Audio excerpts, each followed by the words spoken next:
Hello and welcome to From Lansing with Love. I'm your host, State Representative Leslie Love. Every month we discuss a different topic with interesting guests. I hope you will find this program both informative and insightful. November is National Adoption Month, and for over 2 decades, it has been promoted and celebrated every November in communities across the country.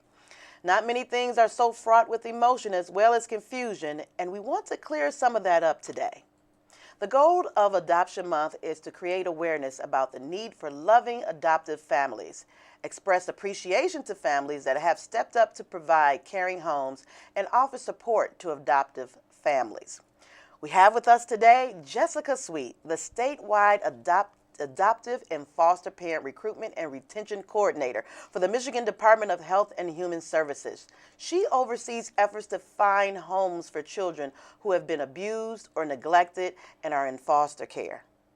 Thank you for being here with us, and welcome, Jessica Sweet. How are you today? I'm doing well. Thank you for having me. Well, great. I'm really very interested in this topic, not only because it's Adoption Month, but also I've considered being an adoptive parent. All right. And so tell me a little bit about how many children are in the foster care system here in Michigan, and is there a waiting list? We have about 13,000 children in foster care in Michigan. As far as a waiting list to become a foster parent or adoptive parent, there is not a waiting list for becoming a foster adoptive parent. We're always looking for qualified foster parents to provide good homes for children in care. Right. How do our children end up in the foster care system? Once our Children's Protective Services workers have found abuse or neglect, the court will order a removal to remove children from the home. At that time, the Michigan Department of Health and Human Services seeks out placement for those children. We typically will look for relative placement first, and at times when we can't find an available or appropriate relative, then we look towards our licensed foster families. Right. Is it hard to find families and people who are willing to step up? I know times have changed. Young people's personalities are very different. Family dynamics are, what they are. What are the challenges or if there are any challenges to recruiting families? Well, we have many families that are stepping up every day to become foster families, which is important because we want to make sure that we have enough families so that when a child does come into care, we can provide them with the best placement match at that time. We particularly are looking for homes that can take sibling groups so that we can keep siblings together, and homes that will take children who are a little bit older. Okay, so what are you looking for if you're if you are individual, can you become a foster parent if you're not married and you're just single? Absolutely. That's a common misconception about foster parenting. You don't have to be married to be a foster parent. Okay, so what kind of qualities are you looking for in a foster parent? Well, I think first and foremost, patience is very important in foster parents. But as far as our minimum qualifications, you have to be at least 18 years old, you have to have a legal source of income, and you have to have space in your home to be able to provide for a foster child. Okay. And what if people out there want to become a foster parent? What do they do? Who do they contact? Is it you, your office? Tell us how we can get involved. Well, in Michigan, we have a great program called the Foster Care Navigator Program, and it's comprised of current foster and adoptive families, or current foster and adoptive parents. The phone number for that is 855-MICH-KIDS. It's MICHKIDS. And we'll have that on the screen. And once you call that number, you'll be connected with one of our foster care navigators, and they can talk to you about your concerns and questions that you might have about becoming a foster parent, and then help you navigate through the licensing process to become a licensed foster parent. Okay. So what kind of people make the decision to become foster parents? You think there are these, there are sometimes rumors that that people just want the money. How do you screen those folks out from people who really care about and just have a heart for children? Well, while there is some reimbursement for the care of children in foster care, it's really not enough to make money off of. So if that's the motivation for somebody getting involved, I think they'll quickly find out that they're going to be spending more money on the children than they'd be getting in return from the state. Our foster families are evaluated by licensing workers at both our MDHHS local offices and private agencies that work in that county. The licensing workers come out to the home, they talk to everybody in the family, and go through all of the paperwork and rules and regulations to being a foster family. This is quite a procedure. Becoming a foster parent, I had the wonderful opportunity to meet with a group of foster parents, and it was at a workshop to provide them some support services and let them know what's available for them when they come into need, for whatever the need would be or the challenge that they might face as a foster parent. And so there are a lot of checks and balances here. I think, would you say Michigan has one of the best foster care systems here in the state of Michigan? Where do we rank in the nation, do you think? You know, I'm not quite sure where we would rank in the nation. I would say in interacting with many of our foster and adoptive families throughout the state that we definitely have some of the best foster families in the country. We have so many families that are very passionate and care so much about making good, safe, loving homes for kids in care. We're really fortunate in that aspect. And to the other point of your question, we do have several supportive services for families who do take on the challenge of fostering, including trainings and support groups and just connecting with other foster parents as mentors or just as a support system for them. Yeah, like I said at the beginning, at the top of the show, that I've thought about it too. And I kind of don't know which way to start. I know that there's a center actually in my district called the Ennis Center that is engaged in that. And but I'm nervous. Yes. What do you tell people who really would like to do this? And whether it's a foster parent or even become an adoptive parent, and we're going to talk to my next guest, we'll go into more detail about that. But if you're sitting on, you're looking in and kind of thinking about it, what would you tell that person? I would tell them if it's something that's been in your heart and your mind, becoming a foster parent, to take that step and contact a foster care navigator. Just because you're calling doesn't mean you're locked in and you definitely have to do it. It's just about gathering information to see if it's a good fit for your family. Is there a practice round? How do you prepare? Having children, I think, is the most important job that we have as human beings, raising other people up. And it's expensive. What type of support is financially, emotionally, is there available? Any preliminary, like, get me ready. And I know you've mentioned the navigators, but talk a little bit more about what those navigators do. So those, the foster care navigators, not only do they take the initial calls when people are curious about becoming a foster parent and want to know what the next steps are, but they also work with families throughout the whole process of becoming licensed. They are kind of that person alongside who's been through it, who helps you know what questions to ask and what steps are next. So that way when you're working with your licensing agency, you feel like you have kind of a friend working with you in the process. That's the intention of the program. Additionally, our licensing staff at both our private agencies and public offices are really great at helping families move through that process and answering questions and concerns. And before families do become licensed, we do have them go through pre-licensure training, which teaches families a lot about the kinds of issues or concerns that you might see with children and families who are involved in the child welfare system, as well as how to prepare your home to become a safe environment for kids in care. Yeah, that's really interesting because children come into this system through, I guess, several different ways, whether there's some dysfunction at the house or maybe a parent is going through a difficult decision or life change. Is there support for that parent, too, who, while they are adjusting their life and their child is away from them, what happens to the parent? Absolutely. When children are removed from their parents, our primary goal almost in every case is to try to allay the concerns that brought the child into care and help that family get back on their feet and be able to care for their children again.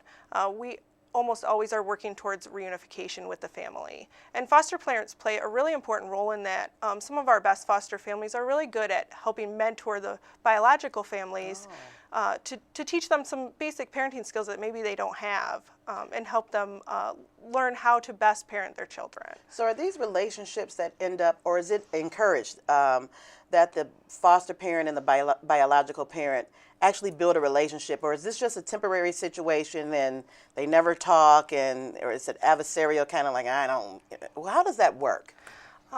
Throughout child welfare, we definitely encourage that all parties work together as a team in the best interest of the child. And in the best interest of the child, it's important that the foster family and the biological family can form a relationship. It helps that child learn that they're both on their side and they're both trying to help them. That's really good. Obviously, there are children in duress. Are there other ways people can help without being a foster parent? Absolutely. There are a couple things that come to mind. Foster children can always benefit from a mentor. We have several great mentor programs throughout the state. Additionally, at times we're looking for different kinds of resources, like at back to school time, maybe backpacks and supplies for children in care. I would recommend that if people want to get involved in those types of ways, they contact their local MDHHS office and ask to speak to the CRC or Community Relations Coordinator. Okay. Yeah, or no, Community Resource Coordinator, yes. All right. Is there anything else you can tell us about why we celebrate an entire month of adoption and foster care in the state of Michigan? Well, it's just really a wonderful opportunity to be able to make everyone in the state aware about the needs of children in care, and especially for those children whose were not able to be reunified with their parents and need that adoptive family, that there are these children out there waiting, and we are looking for families for those children. All right. So again, we will have that contact information on the screen during this program, and I want to thank Jessica Sweet for joining us today and all the work that you do to create environments for children that are loving and caring and nurturing and healthy, safe.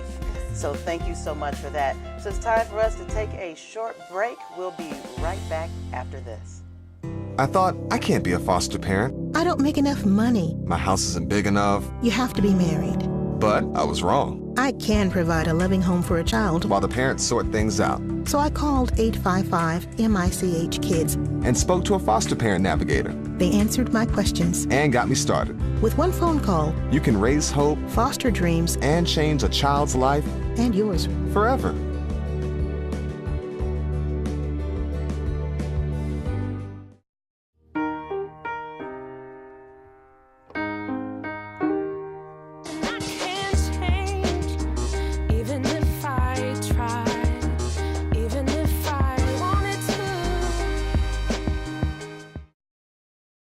I came into foster care because of abuse and neglect. My mom got ill when I was 11. There was nobody that was suitable to take care of me, so I ended up in the system. It could be kind of traumatic for some, but it was a very learned experience because I got pushed to actually confront my issues within myself. Us foster kids like to say normal kids would do, graduation, school events, being a teenager, going out to a football event, paying for this, helping them pick out clothes, helping them pick out a car, helping them figure out graduation, getting a cap and gown, being there, prom, senior trips. So simple things like that, the high school experience, that is the biggest thing that, will most likely make or break, the bond in a relationship. Go outside of your range and your perspective. It's kind of like an abstract painting. They're very, very valuable, but a lot of people don't buy them because they don't understand them. So, that's kind of what I think of myself as. I was an abstract painting. Not a lot of people looked at me or chose me because they didn't see the value which I saw in myself.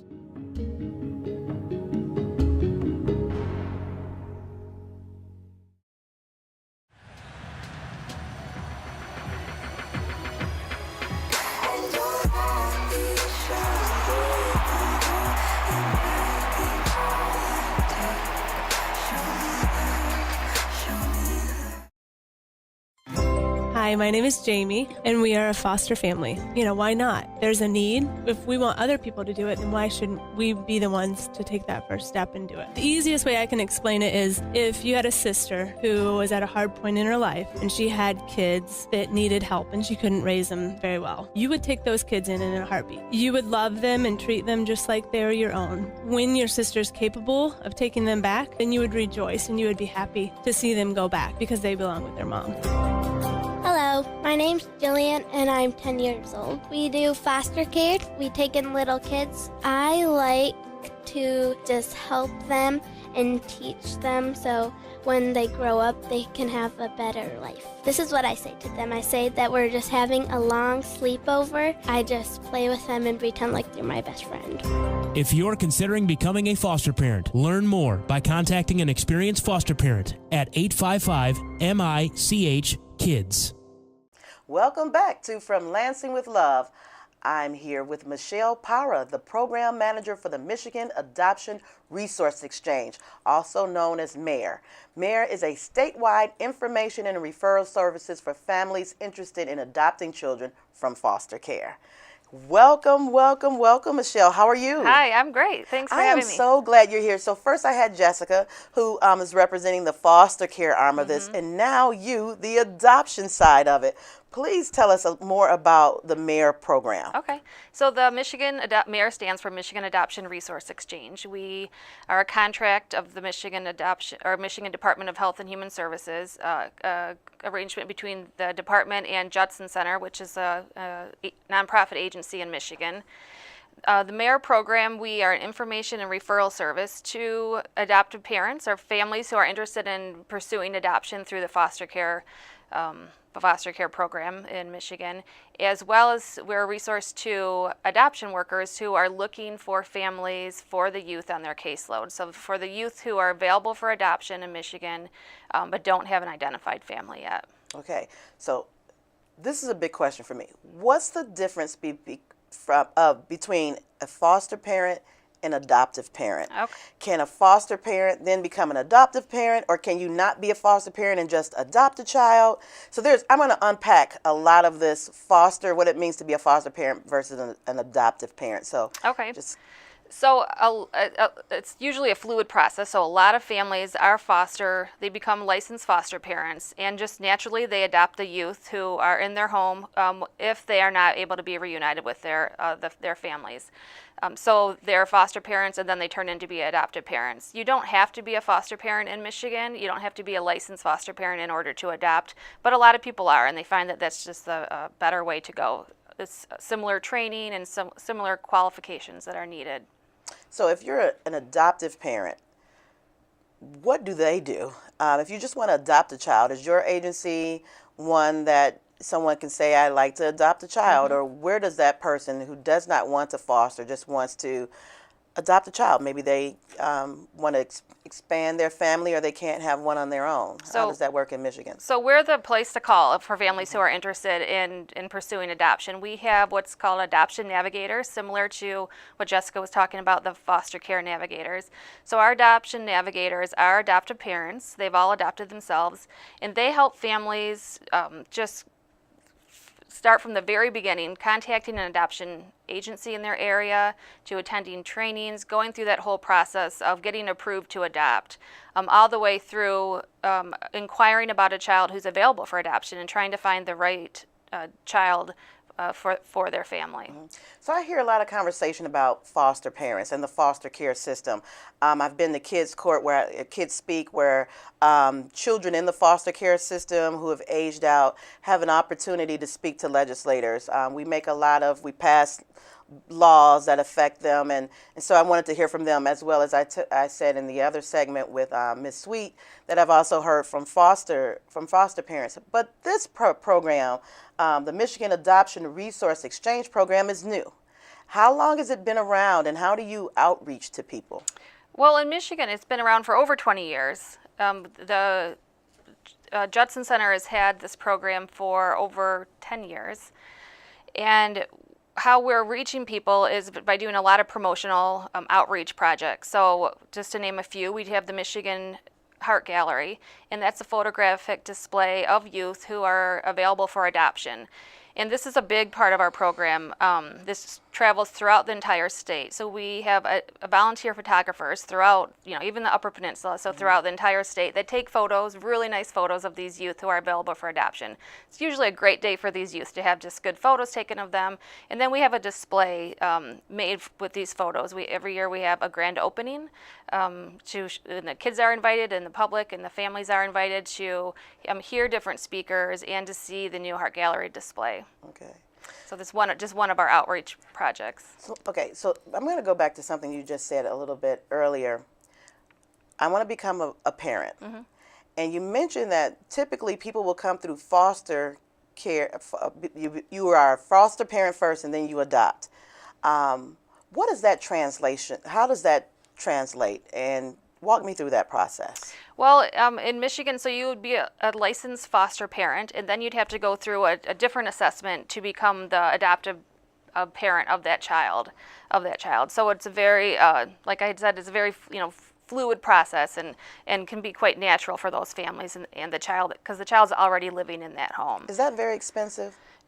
That's definitely a misconception about adopting. Mm-hmm. A lot of adoptions are expensive, but when you adopt a child through foster care, it is not expensive at all. In most cases, it's under $300 out of the family's pocket. So it's definitely very different than other types of adoptions. Oh, what are some other misconceptions about adoption that's out there? So we get a lot of phone calls with all these questions, so I'm very aware of them. People will ask, I have to own my own home? You don't have to own your own home. You can rent an apartment or rent a house. And another common question is, do I have to be married? And you don't. Single individuals can adopt in Michigan. And families of all different backgrounds can adopt a child in Michigan. Oh, good. You hear that? It's opening up, and that's really nice, because what we're trying to do, right, is put children in safe and caring, loving homes. Exactly. and build up a child to be a productive adult. Tell us about any of your success stories that you've had from a parent or a couple who participated in the foster care system and then adopted their child. So one of our projects that we do, we have what we call meet and greets. So they're where approved families who are already approved to adopt but are not matched with a child yet.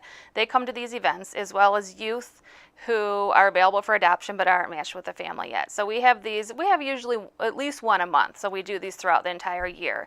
And we see a lot of success from these, because families who are interested in adopting but may not be interested in adopting, say, a 16-year-old child, they come to these events and interact with the youth and see just how great these youth are. A lot of times they're funny and they show off their talents and they get to know each other one-on-one. So we see a lot of success from this type of program. All right. What's the average age of the child in this program? Most of the youth that we recruit for are over 9 years old. Mm-hmm. So youth can obviously be available for adoption 0 to 18, but most of the youth that we recruit for are over 9. In Michigan, right now we have 333 youth that are on our website. So that means there are 333 youth in Michigan who are available for adoption but are not matched with a family. Most youth who are available for adoption are matched with their foster parent, so that naturally their foster parent or a relative. But when that's just not, for whatever reason, isn't able to happen, then their adoption worker will come to our program to feature the child on our website. So I don't know if I mentioned this yet, but on our website we have a photo of each child and a bio of each child, and many of the youth have videos. So the videos are a chance where we can get their talents on camera or get their sense of humor. So it's a great way to look at the youth and to see really, a little bit more information about them. And about these young people, I imagine it's very scary for a child, being separated from a parent, from the environment that they know. What do you do to help those children that are in this type of transition?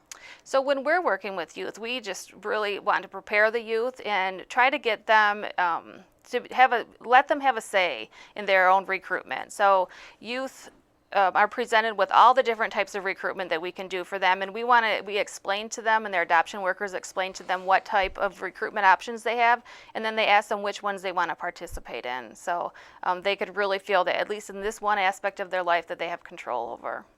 Well, that is good to know. How can someone learn more? Look at our website. It's www.mare.org, or call our 800 number. It's 1-800-589-6273. We have the adoption navigators. They're all available on, at that phone number. There is a contact us form. If someone doesn't want to call, they can get to that through our website. And we'll have an adoption navigator reach out to the family and just answer any questions they have. It doesn't, just because someone's calling doesn't mean that they're ready to start right now, but we're there to answer the questions. Right. And so we've dedicated in the state of Michigan November as national, or in America, National Adoption Month. What are some of the things you all are doing to help promote that this is National Adoption Month and get people interested and engaged? So a lot of adoptions are going to be finalized on the state's adoption day, which is November 21st. One of the things that the state of Michigan is doing is they're honoring families who have already adopted through foster care. And what we're doing is throughout the month of November, we're featuring a family and the child that they've adopted on our website every day and on our social media every day throughout the month of November. And we're also granting a wish to 30 of the families in Michigan who are outstanding adoptive families. So we have events throughout the state this month to celebrate those families and to honor them. This is really nice. It sounds like this is an ongoing relationship. It doesn't end at adoption, does it? Absolutely not, no. The state of Michigan offers great services now to adoptive families. There's post-adoption resource centers throughout the state. So even after a family adopts a child, if there's concerns or issues or they need more training, they can contact one of these centers to get the support that they need. Because we all want to be there to raise this child and to become a successful adult. Right. So this is a little bit of a risque question, maybe. Has anyone ever adopted a child and said, "I think I made a mistake"? I'm sure a lot of people have said that or had children, and that's what the post-adoption resource centers are there for, is to help those families get through those moments and to give them the resources that they need to strengthen the family. And maybe we'll learn things about kids that we didn't know about, and so they'll help inform the family and get them the resources they need. Okay, so Michelle, tell me, because I'm a woman of a certain age now. I'm over the 45 hump. And I've lived a long time without children, but man, I have so much love that I would love to take one of these children and just love them up and expose them to some wonderful things in life and just give them a great start in life. But I am really nervous because I go, could I handle a 9-year-old or a 5-year-old or an infant? What would you tell me? Well, I will tell you, I'm very excited for you because I can see this happening in your future. But there's so much support for you out there that it's normal to be nervous. It's normal to be nervous, especially if you've never been a parent before. But there is support from the adoption navigators who have all been through that situation before, and there's support for you along the way. So you're not in this alone at all. Wow. Well, this is really exciting. It is an area that I've been very curious about. One of my very good girlfriends just became a foster mom, and I think she's going to end up adopting the baby because the parents are surrendering it, but I guess it's a process, and I'm very excited for her. We were staunch single women without children, and I've watched her just melt in the presence of this baby. So thank you, and thank you for all the work that you all do at MARE. Thank you for having me. Well, that's about all the time we have for today. I'd like to once again thank my guest, Jessica Sweet, the statewide adoptive and foster parent recruitment and retention coordinator for Michigan Department of Health and Human Services, and Michelle Para, the program manager for the Michigan Adoption Resource Exchange, for joining us today. And thanks to all of you for watching. If you have an idea for a show, please contact my office, and that contact information will be on the screen. So until next time, be good to yourself and each other. And with that, we're all clear and out of here.